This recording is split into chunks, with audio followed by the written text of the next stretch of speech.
Assalamualaikum warahmatullahi wabarakatuh. Waalaikumsalam warahmatullahi wabarakatuh. Sebelum kegiatan pagi hari ini dimulai, alangkah baiknya terlebih dahulu berdoa bersama-sama. Tapi saya akan disuruh memimpin pada ketua kelasnya. Untuk ketua kelasnya dipersilakan untuk memimpin doanya sebelum pelajaran dimulai. Monggo dipersilakan. Sebelum pelajaran dimulai, mari kita berdoa bersama-sama. Doa dimulai. Bismillahirrahmanirrahim. La ilaha illallah Muhammadur Rasulullah. La ilaha illallah Muhammadur Rasulullah. La ilaha illallah Muhammadur Rasulullah. Rabbi sholli sadri wa yassir li amri wahlul 'uqdatam min lisani yafqahu qawli. Rabbi zidni ilman warzuqni fahman. Pak Guru ingin tahu gimana kabarnya pagi hari ini anak-anak? Alhamdulillah, luar biasa. Allahu Akbar. Alhamdulillah. Apakah anak-anak siap belajar pagi hari ini? Siap, go. Alhamdulillah kalau siap, coba semuanya tunjukkan kepada Pak Guru ATK-nya biar Pak Guru tahu. Oh mantap, alhamdulillah sudah. Tepuk tangan kalau sudah siap semuanya.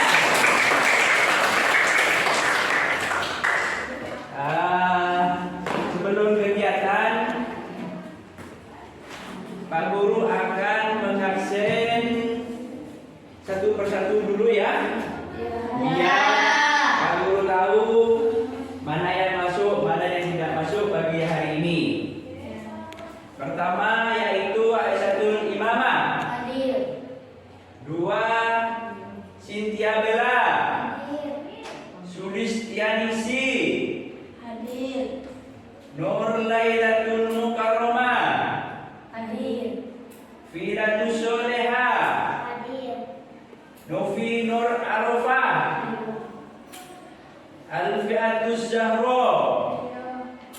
Ini sudah hadir, sudah absen semua, maka Pak Guru akan menerangkan tentang prestasi strategi dakwah Nabi Muhammad SAW ya. Nanti Pak Guru akan memberikan beberapa kelompok. Jadi di antara kelas ini saya jadikan 5 kelompok. Nanti setelah Pak Guru nanti akan memberikan 5 kelompok, setiap kelompok berbeda-beda pembahasannya dalam topik atau materi yang perlu dibahas nanti. Siap ya? Terus setelah selesai nanti beberapa kelompok, maka anak-anak harus berdiskusi pada kelompoknya masing-masing yang sudah dibagi oleh Pak Guru barusan. Ya?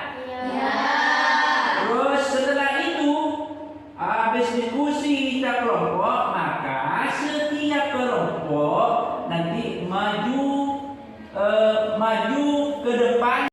Anak-anak bisa menyaksikan di video yang Pak Guru akan tampilkan ya. Coba anak-anak itu perhatikan dulu sebelum melangkah pembahasan cara rahasia. Perhatikan. Setelah Nabi menerima wahyu yang kedua surat Al-Mudassir ayat 1 sampai 7, Nabi Muhammad mulai berdakwah dengan sembunyi-sembunyi atau rahasia. Ya, kalau kata-kata sembunyi-sembunyi berarti rahasia. Ada yang tahu cara dakwanya tersebut.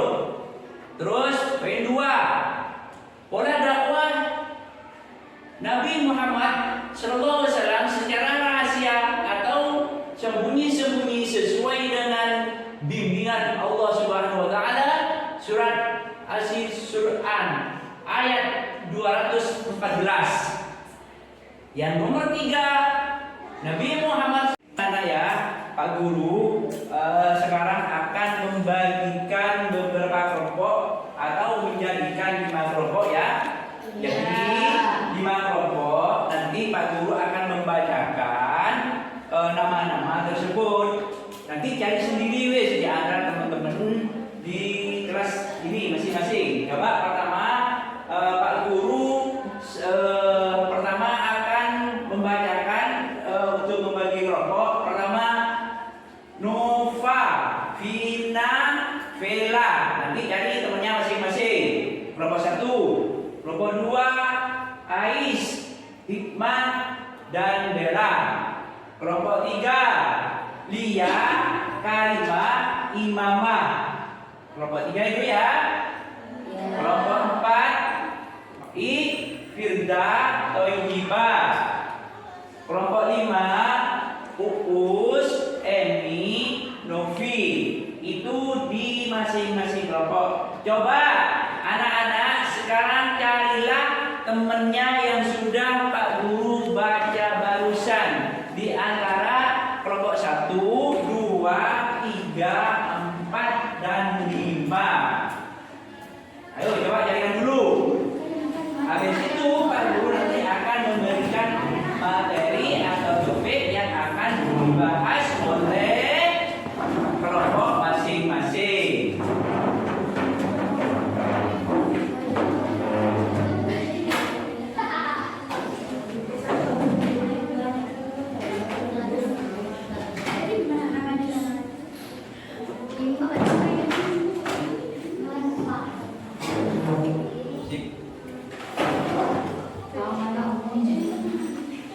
Sudah anak-anak ya, ketemu masing-masing kelompok ya?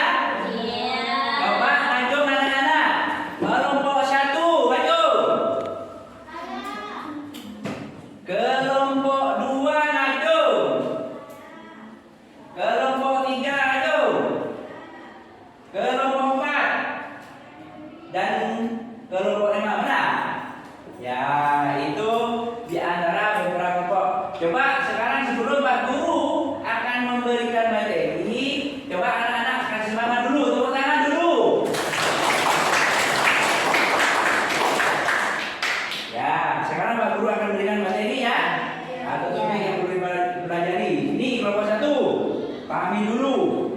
Sesuai Pak Guru barusan yang menayangkan video, itu sesuai dengan materi atau topik yang sudah saya kasih ke setiap kelompok ya. Kelompok 2 mana? Ini. Kelompok 3 mana?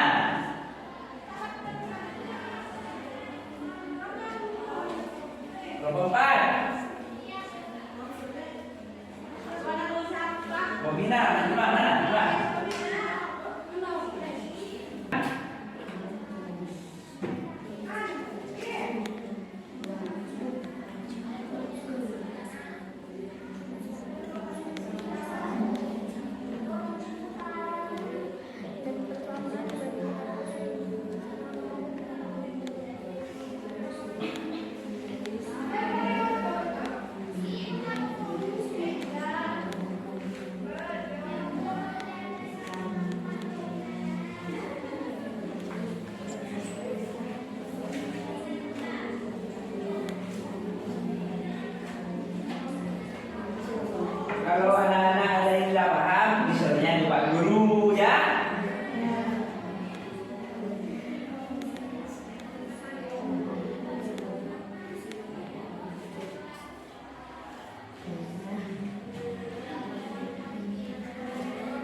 presentasikan topiknya masing-masing.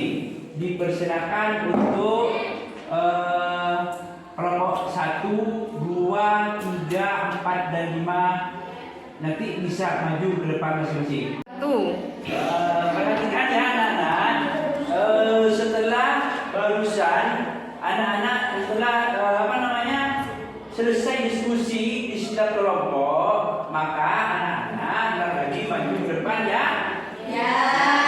Dari kelompok 1, 2, 3 mempresentasikan hasil kelompok barisan atau diskusi barisan. Dipersilakan maju ke depan.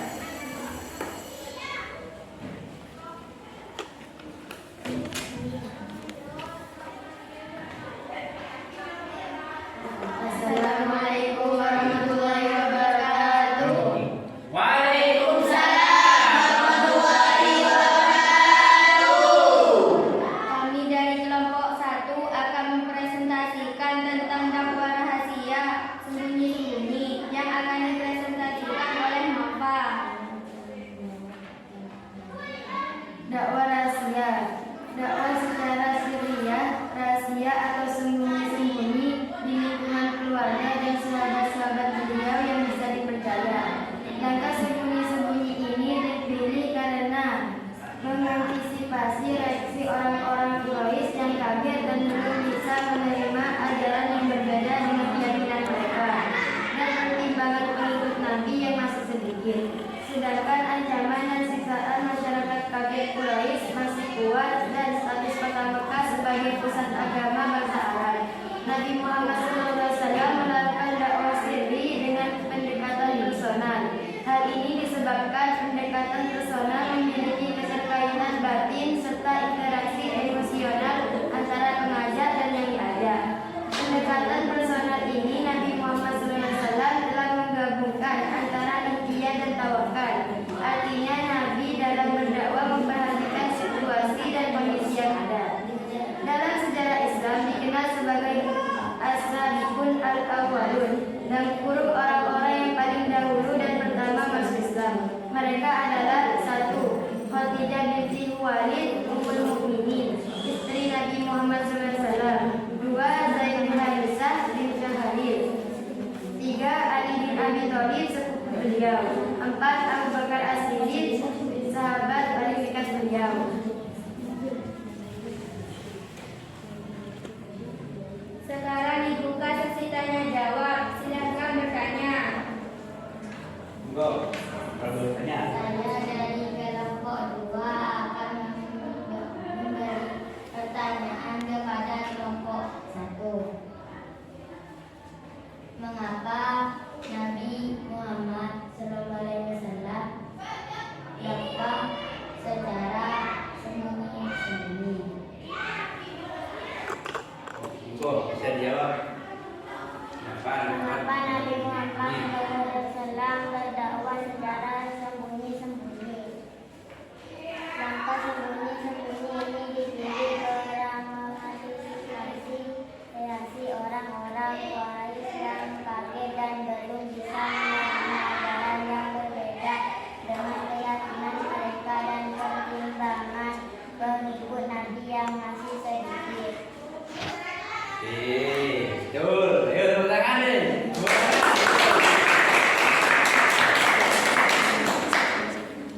Assalamualaikum warahmatullahi wabarakatuh. Waalaikumsalam warahmatullahi wabarakatuh.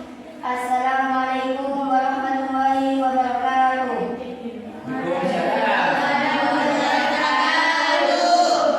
Kami dari kelompok 2 akan mempresentasikan tentang dakwah Rasulullah secara terang-terangan yang akan dipresentasikan pada Cynthia Bella. Dakwah terang-terangan. Ketika perintah dakwah terang-terangan turun, Nabi Muhammad mengundang Bani Hashim dan beberapa orang Bani Al-Muthalib bin Al-Manaf. Nabi menyuruh kepada kaumnya menyembah dan berserah diri kepada Allah. Namun semua kebarat menentang Rasulullah. Ayah Abu Thalib yang tidak menentang.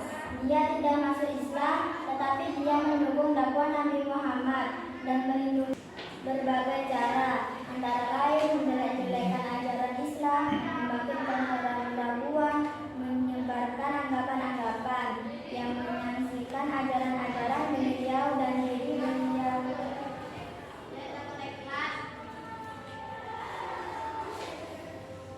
Sekarang dibuka sesi tanya jawab. Silahkan yang mau bertanya. Kami dari kelompok 3 ingin memberikan pertanyaan kepada kelompok 2. Bagaimana kafir Quraisy berusaha menghentikan dakwah Nabi?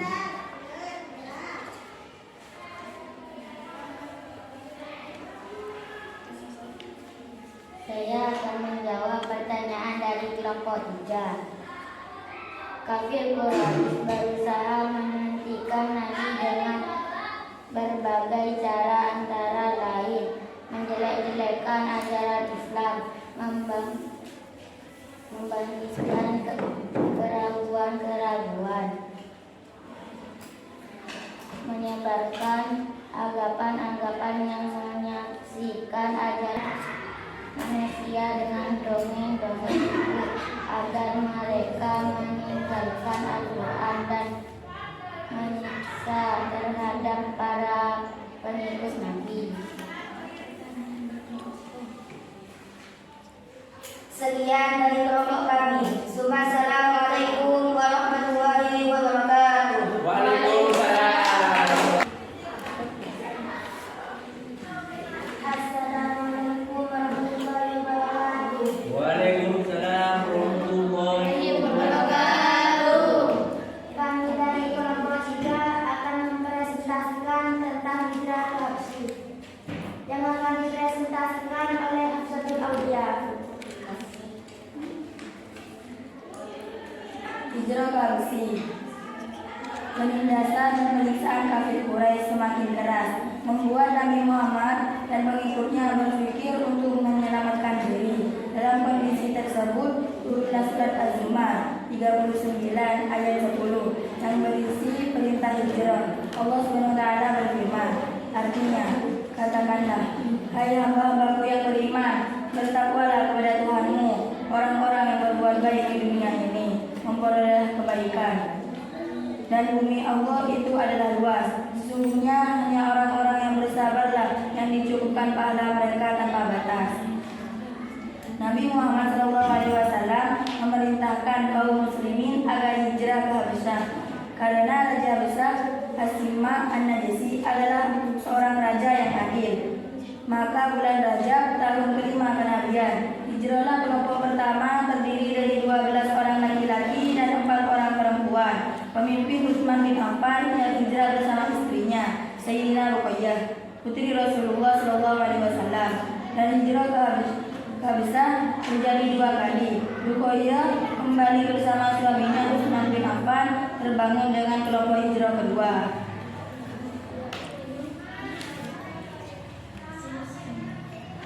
Sekarang dibuka sesi tanya jawab. Silahkan yang mau bertanya. Tanya.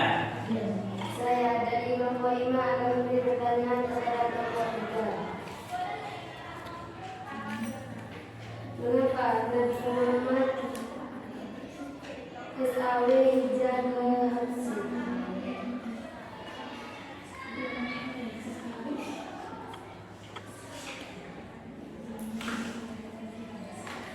Saya akan menjawab pertanyaan dari kelompok 5. Mengapa Nabi Muhammad hijrah ke Habsyi? Karena penindasan dan penyiksaan kafir Quraisy semakin keras, membuat Nabi Muhammad SAW dan pengikutnya berpikir untuk menyelamatkan diri, sehingga beliau hijrah ke Habsyi. Gimana? Betul? Betul.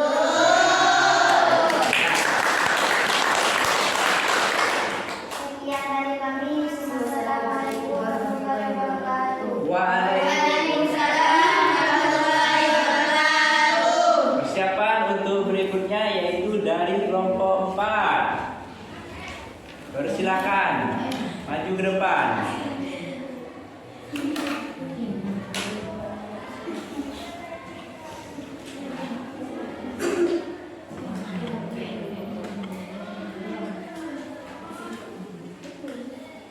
Assalamualaikum warahmatullahi wabarakatuh.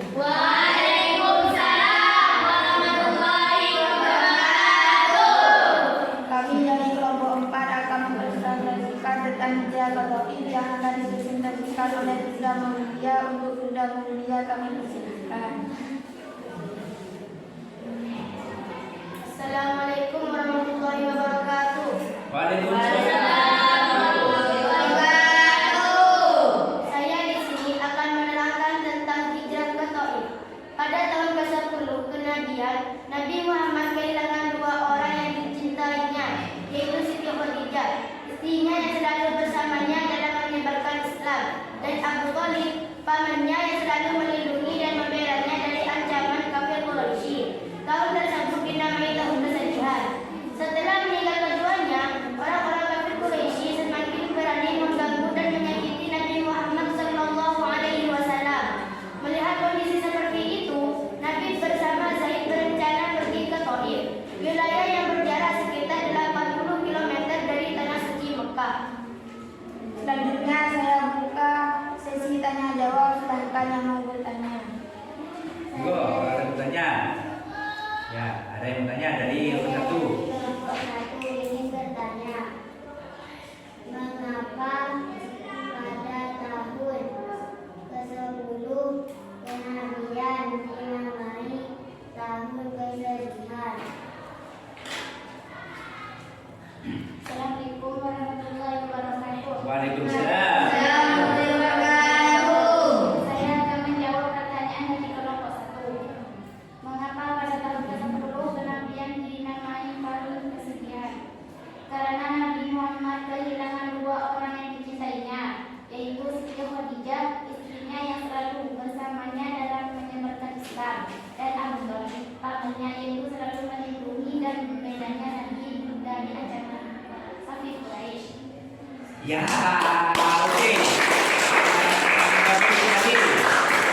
Sekian dari kelompok kami. Wassalamualaikum warahmatullahi wabarakatuh. Terakhir monggo dari kelompok 5. Dipersilakan maju ke depan.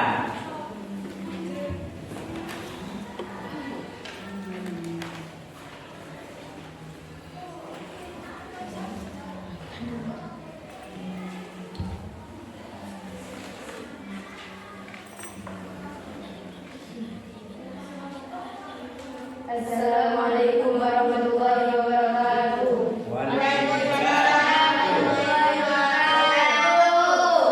Kami dari kelompok 5 akan mempresentasikan tentang perjanjian Aqabah yang akan dipresentasikan oleh Husnul.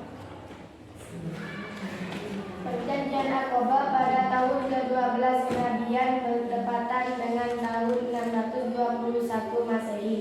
Nabi Muhammad SAW menemui rombongan haji dari Yasrib. Rombongan haji tersebut berjumlah sekitar 12 orang. Nabi Muhammad SAW menyampaikan dakwahnya. Dakwah Nabi mendapat sambutan yang baik sehingga mereka menyatakan keislamannya di hadapan Nabi Muhammad SAW.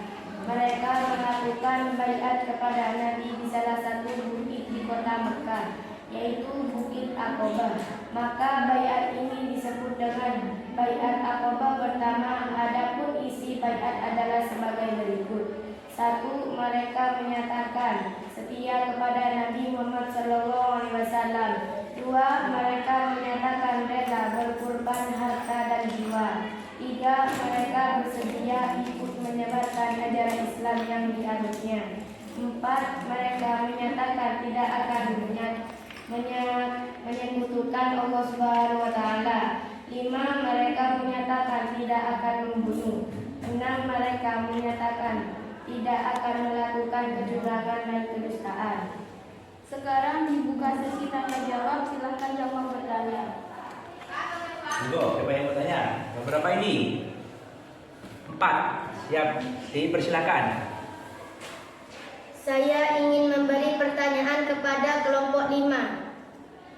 Bagaimana jamaah Yasrib berpesan kepada Nabi Muhammad Sallallahu Alaihi Wasallam? Monggo, bisa dijawab. Saya akan menjawab pertanyaan dari kelompok 4. Pada tahun ke-13 kenabian bertepatan dengan tahun 622 Masehi.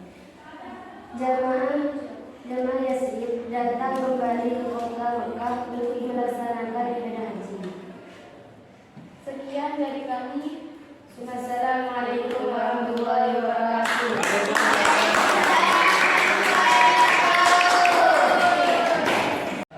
Setelah barusan anak-anak sudah menyaksikan terkait dengan materi barusan, maka anak-anak sekarang bisa kembali pada tempatnya masing-masing, tempatnya masing-masing ya. Dipersilakan dulu. Habis itu terus dulu, ini dulu. Ya.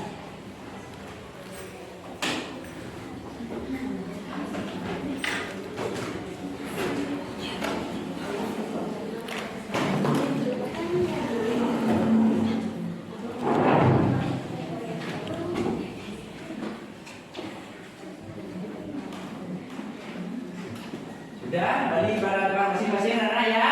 Iya. Nah, sekarang Pak Guru karena barusan itu sudah ada apa namanya? Ada kelompok masing-masing berdiskusikan di setiap materi terkait dengan materi barusan, maka Pak Guru sekarang akan memberi jawaban pada individu. Jadi anak-anak buka bukunya masing-masing ya. Jadi Pak Guru akan membacakan soalnya, anak-anak menjawab dari apa yang dibacakan oleh Pak Guru. Setelah itu nanti sampean hasilnya jawaban kumpulkan ke depan. Ya. Akan Pak Guru koreksi ya. Coba yang pertama, nomor 1. Tulis jawabannya. Terjadi berapa kali perjanjian Aqabah?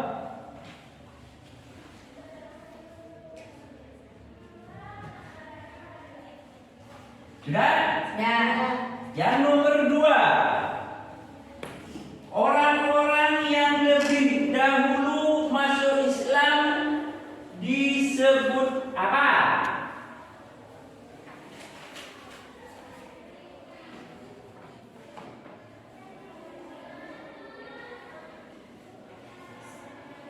Sudah? Nomor 3, pada tahun berapa Nabi Muhammad SAW menemui rombongan haji dari Yasrib?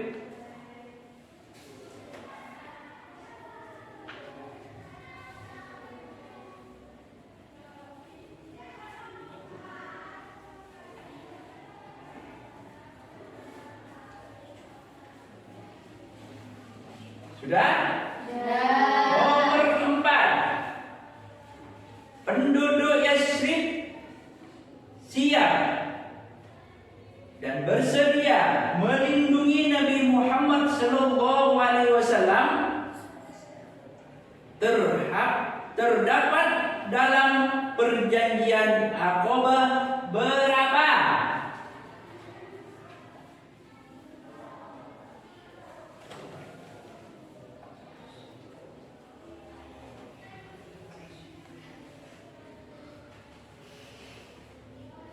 Sudah? Nomor 5, Azimah An-Najasi adalah raja dari mana?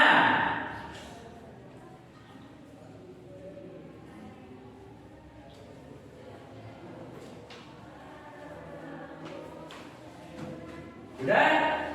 Nomor 6, dakwah secara rahasia disebut juga dengan apa?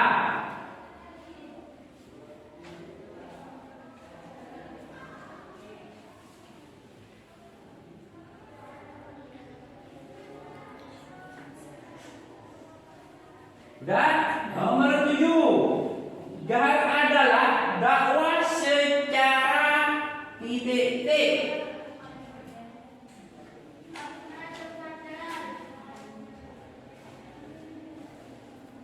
8, berapa jam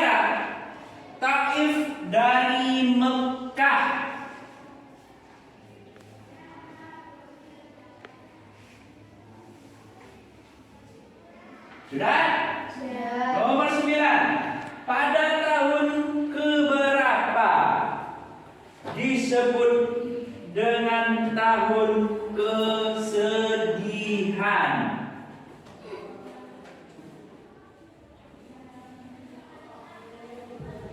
Sudah?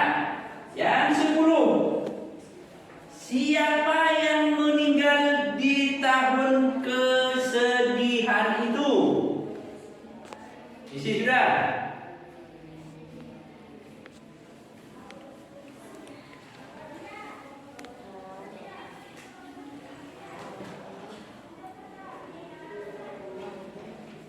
Sudah ya Nanda ya?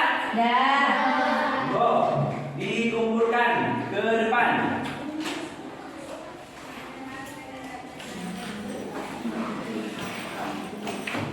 Nih, sip.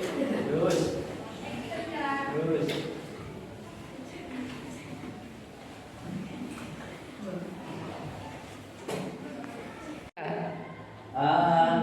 Apa yang kalian pelajari pada hari ini anak-anak?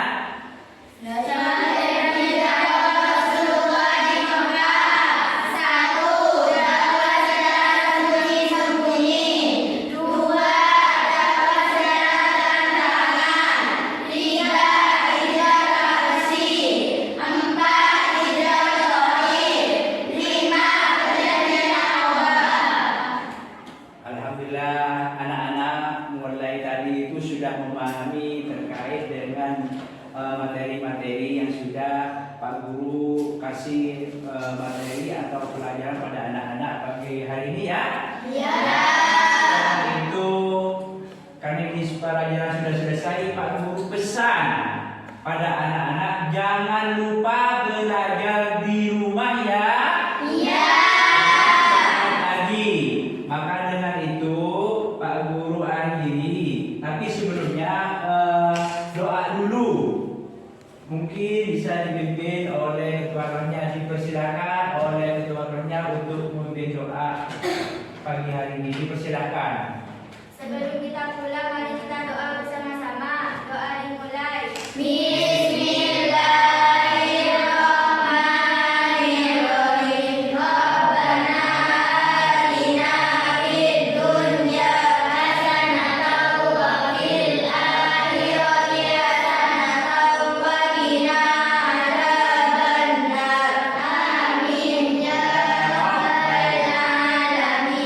Itu dari kami, Pak Guru mohon pamit dulu karena Pak Guru masih mau merevisi hasil-hasil soal-soal barusan ya. Nanti Pak Guru akan dikerjakan di rumah ya.